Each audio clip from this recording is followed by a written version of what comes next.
Hi dear students, welcome to YouTube channel. நிறைய students கமெண்ட்ஸ்ல கேக்குறது நான் இந்த கோர்ஸ்க்கு அப்ளை பண்ணலாமா, என்னுடைய கட் ஆஃப்க்கு கிடைக்குமா அப்படின்னு சொல்லி கேக்குறீங்க. ஸோ மை டியர் ஸ்டூடெண்ட்ஸ், நீங்க ஃபர்ஸ்ட் அப்ளிகேஷனை அப்ளை பண்ணுங்க. அப்ளிகேஷன் வெறும் 500 rupees தான். அது மட்டும் இல்லாம கவுன்சிலிங் ஒரு 250 rupees தான். ஸோ ரொம்ப நம்மளுக்கு அதிகபட்சமான ஃபீஸ் கிடையாது. ஸோ நம்ம அப்ளை பண்றதுனால நம்மளுக்கு கிடைக்குமா கிடைக்காதாங்கிறது நெக்ஸ்ட் கேட்டகரி. பட் அப்ளை பண்ணி நம்மளுக்கு சப்போஸ் கிடைச்சிருச்சுன்னா அந்த வாய்ப்பை நம்ம மிஸ் பண்ணாம பாத்துக்கலாம். செகண்ட் திங் என்னன்னா, நிறைய ஸ்டூடெண்ட்ஸ் நான் இந்த கவுன்சிலிங் பாராமெடிக்கலுக்கு நான் அப்ளை பண்றதுனால டிஎன் காசாக்கு அப்ளை பண்ணலாமா, அல்லது டிஎன்இஏ இன்ஜினியரிங்க்கு அப்ளை பண்ணலாமா, அக்ரிக்கு அப்ளை பண்ணலாமா, தனுவாஸ் வெட்டரி கோர்சஸ்க்கு அப்ளை பண்ணலாமான்னு சொல்லி கேக்குறீங்க.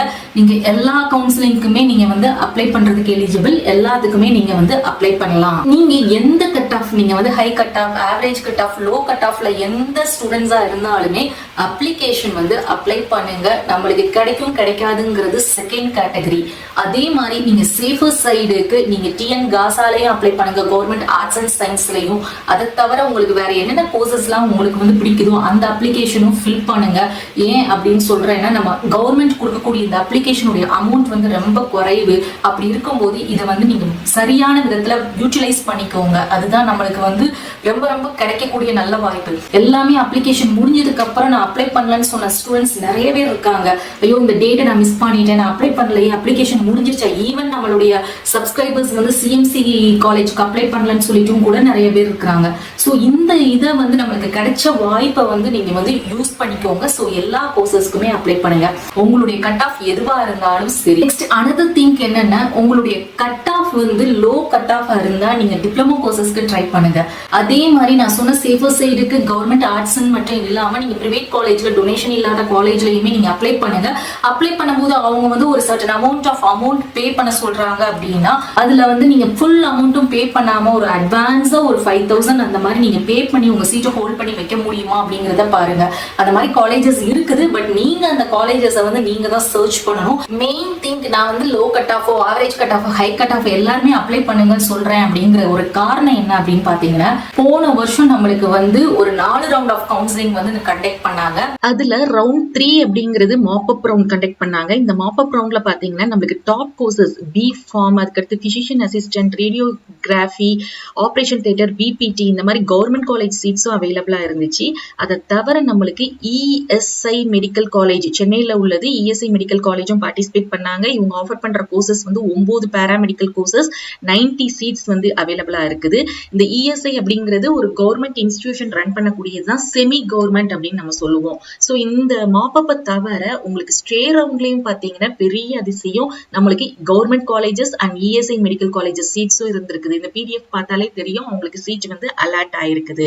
ஸோ இதுல முக்கியமா மாப்பப் ரவுண்ட்ல நீங்க பிரைவேட் காலேஜஸ்க்கு கட் ஆஃப் மட்டும் எந்த கட் ஆஃப் வரைக்கும் கடைசியா கிடைச்சிருக்கு அப்படின்னு பாத்தீங்கன்னா 84.75 கட் ஆஃப்க்கு பிரைவேட் காலேஜ் கிடைச்சிருக்குது.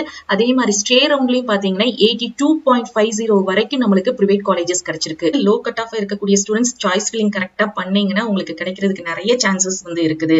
உங்களுக்கு இதுல ரொம்ப முக்கியமா ஒரு இன்ஃபர்மேஷன் சொல்ல போறேன். இந்த பிடிஎஃப்ல அலாட்டட் ஃப்ரம் அலாட்டட் டு அப்படின்னு இருக்குது பாத்தீங்களா, இதுக்கு பேர் என்ன அப்படின்னு பாத்தீங்கன்னா ரீ அலாட்மெண்ட் கவுன்சிலிங் சொல்லுவோம். இந்த ரீ அலாட்மெண்ட் கவுன்சிலிங் அப்படிங்கிறது என்னன்னா, ஃபர்ஸ்ட் நீங்க கவுன்சிலிங்ல பார்ட்டிசிபேட் பண்ணிருக்கீங்க, உங்களுக்கு ஒரு கோர்ஸ் ஒரு காலேஜ்ல கிடைச்சிருக்கு, எனக்கு அந்த கோர்ஸும் பிடிக்கல, எனக்கு அந்த காலேஜும் பிடிக்கல, சேஞ்ச் பண்ணணும் அப்படின்னா நீங்க சேஞ்ச் பண்ணிக்கலாம். அது எப்படி அப்படின்னு பாத்தீங்கன்னா, அதுக்கடுத்து வரக்கூடிய ரவுண்ட்ஸ்ல நீங்க பார்ட்டிசிபேட் பண்ணணும். ஸோ பார்ட்டிசிபேட் பண்றதுக்கு என்ன எலிஜிபிலிட்டி அப்படின்னு பாத்தீங்கன்னா, நீங்க ஃபர்ஸ்ட் ரவுண்ட்ல பே பண்ண 250 rupees மட்டும்தான். அதுக்கடுத்து வரக்கூடிய ரவுண்ட்ஸ்ல நீங்க பார்ட்டிசிபேட் பண்றதுக்கு நீங்க எந்த அமௌண்ட் பே பண்ண வேண்டாம். ஆனா ஃபர்ஸ்ட் கிடைச்ச காலேஜ்ல போய் நீங்க என்ன பண்ணணும்னா ரிப்போர்ட் பண்ணணும். ரிப்போர்ட் பண்ணா மட்டும்தான் அதுக்கடுத்து வரக்கூடிய சப்சிக்வெண்ட் ரவுண்ட்ஸ்ல நீங்க பார்ட்டிசிபேட் பண்ண முடியும். இப்போ எக்ஸாம்பிளுக்கு ஒரு கேண்டிடேட்டுக்கு தஞ்சாவூர் மெடிக்கல் காலேஜ்ல கார்டியாக் டெக்னாலஜி கிடைச்சிருக்குது, அவருக்கு இது பிடிக்கலன்னு சொல்லிட்டு அடுத்த மாப்பப் ரவுண்ட்ல பார்ட்டிசிபேட் பண்ணிருக்காரு. B.Pharm மதுரை மெடிக்கல் காலேஜ்ல கிடைச்சிருக்குது.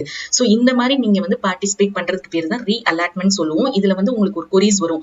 இப்போ எனக்கு ஃபர்ஸ்ட் கிடைச்ச காலேஜ் கார்டியாக் கிடைச்சிருக்குது, செகண்ட் நான் பார்ட்டிசிபேட் பண்ணி எனக்கு கோர்ஸ் எந்த காலேஜ்லயும் கிடைக்கல அப்படின்னா நான் என்ன பண்றதுன்ட்டு, உங்களுக்கு எதுவுமே கிடைக்கல, அதுக்கு அடுத்த ரவுண்ட்ல நீங்க பார்ட்டிசிபேட் பண்ணி கிடைக்கல அப்படின்னா உங்களுக்கு ஃபர்ஸ்டா என்ன கிடைச்சிருக்கோ அந்த காலேஜ்ல போய் தான் நீங்க ஜாயின் பண்ண முடியும். இதுல ரொம்ப முக்கியம், இப்போ நீங்க இதுல பார்ட்டிசிபேட் பண்ணி இவருக்கு B.Pharm மதுரையில கிடைச்சிச்சு பாத்தீங்களா, சோ அந்த செகண்ட் அவருக்கு என்ன கிடைச்சிருக்கோ இந்த B.Pharm மதுரை மெடிக்கல் காலேஜ்ல போய் தான் ஜாயின் பண்ண முடியுமே தவிர இந்த தஞ்சாவூர் மெடிக்கல் காலேஜ்ல போய் ஜாயின் பண்ண முடியாது. சோ இதுக்கு பேர் தான் ரீஅலாட்மெண்ட் கவுன்சிலிங் ப்ராசஸ் அப்படிங்கிறது. இது தெளிவா உங்களுக்கு இப்போ புரிஞ்சிருக்கும்னு நினைக்கிறேன். ஸோ இந்த மாதிரி நீங்க வெயிட் பண்ணி பொறுமையா பேஷன்ஸா இருந்தீங்க அப்படின்னா நமக்கு கிடைக்கிறதுக்கு வாய்ப்பு இருக்கு. ஸோ எல்லாருமே அதை வந்து பேஷன்ஸா நம்ம பொறுமையா இருந்தாலுமே சீட்டு கிடைக்கலன்னா என்ன பண்ணலாம் அப்படிங்கிற ஒரு கேள்வி வந்து நம்ம எல்லாருக்குள்ளயுமே வரும். இது எனக்குள்ளேயும் வரும். இப்ப நான் சொல்றேன் அப்படின்னா ஒரு கான்பிடென்டே இல்லாம சொல்ல முடியாது. பட் சேஃபர் சைடுக்கு நீங்க நிறைய வேற கோர்சஸ் வந்து அப்ளை பண்ணி வைங்க. ஸோ இன்னொரு மெயினான விஷயம் என்ன அப்படின்னா, இந்த கோர்ஸ் தான் படிக்கணும், இந்த கோர்ஸ் தான் நல்ல கோர்ஸ் அப்படின்லாம் கிடையாது. நீங்க எந்த கோர்ஸ் எடுத்து படிச்சாலும் சரி, எந்த காலேஜ்ல படிச்சாலும் சரி, உங்களுடைய ஸ்கில்ல நீங்க எப்படி டெவலப் பண்ணிட்டு நீங்க எப்படி ஜாபை சர்ச் பண்ணி நீங்க வந்து போறீங்களோ அதுதான் உங்களுடைய கேரியர். ஸோ அதுதான் ரொம்ப பெஸ்டா இருக்கும். ஸோ அந்த விதம் வந்து எப்பவுமே மைண்ட்ல வச்சுக்கோங்க. ஸோ தயவு செய்து நீங்க எந்த கட் ஆஃப்ல இருக்கக்கூடிய ஸ்டூடெண்டா இருந்தாலுமே அப்ளிகேஷனை அப்ளை பண்ணுங்க. எல்லா கவுன்சிலிங்லயும் இருக்கக்கூடிய அப்ளிகேஷனுக்கும் அப்ளை பண்றதுக்கு நீங்க எலிஜிபிள், கவுன்சிலிங்லயும் பார்ட்டிசிபேட் பண்ணுங்க. இந்த வாய்ப்பை வந்து மிஸ் பண்ணிடாதீங்க. ஸோ பேஷன்ஸா இருந்தா இந்த கோர்ஸ் கிடைக்குங்கிறது நான் சொல்றது செல்ஃப் ஃபைனான்சிங் காலேஜஸ் தான், கவர்மெண்ட் காலேஜ் கிடையாது. ஏன்னா 100 கட் ஆஃப்ல இருக்கக்கூடிய ஸ்டூடெண்ட் கூட நிறைய பேர் வந்து கேட்குறீங்க எனக்கு கவர்மெண்ட் காலேஜ் கிடைக்குமான்னு சொல்லிட்டு. ஸோ அந்த அளவுக்கு நான் வந்து சொல்ற விஷயம் வந்து ஒரு ஜெனுவனா இருக்கணும். ஸோ 100 கட் ஆஃப் இருக்கிறவங்க வந்து வெயிட் பண்ணாதீங்க கவர்மெண்ட் காலேஜுக்குன்னு. பட் டிப்ளமோ கோர்சஸ் வந்து நீங்க ட்ரை பண்ணலாம், நீங்க டிப்ளமோக்கு இன்ட்ரெஸ்டா இருந்தா. ஹோப் உங்களுக்கு இந்த கண்டென்ட் வந்து யூஸ்ஃபுல்லா இருக்கும்னு நினைக்கிறேன். உங்களுக்கு இந்த கண்டென்ட் பிடிச்சிருந்தா ப்ளீஸ் சேனலை சப்போர்ட் பண்ணுங்க, மறக்காம ஃபாலோ பண்ணுங்க, அந்த பெல் நோட்டிஃபிகேஷனை கிளிக் பண்ணிக்கோங்க. அப்பதான் நீங்க எந்த அப்டேட்ஸையும் மிஸ் பண்ண மாட்டீங்க. அண்ட் நம்மளுடைய வாட்ஸ்அப் அண்ட் டெலிகிராம் சேனலையும் ஜாயின் பண்ணிக்கோங்க. எந்த டாக்குமெண்ட்னாலும் நீங்க டவுன்லோட் பண்ணி எடுத்துக்கலாம். தேங்க்ஸ் ஃபார் வாட்சிங்.